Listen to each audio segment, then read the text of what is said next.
The Green Bay Area Public School District is ready to take an in-depth look at the future of school boundaries and equity. It's the next step in the district's 10-year facilities master plan. Tonight, the school board heard from two consulting firms that would study the district based on data from previous years. Samantha Cavalli joins us now in the studio with details about what information the board is considering as it looks to the future. Samantha.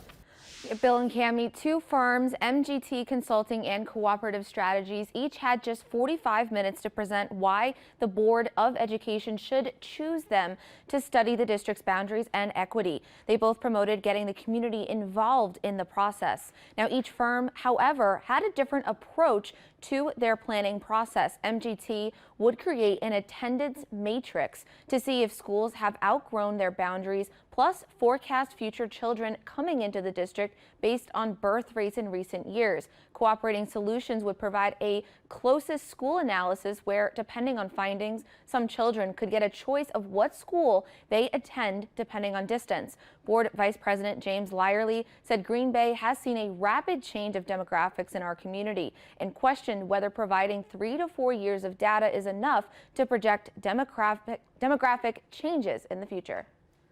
As we look at the diversity of the population, one of our key concerns is making sure that as we make changes in the district that we aim towards more diversity versus not, right, and trying to balance that. Both firms saying they don't want to go back too far in the data since numbers are always changing. The board will vote on which firm to lead the study at its meeting on Monday.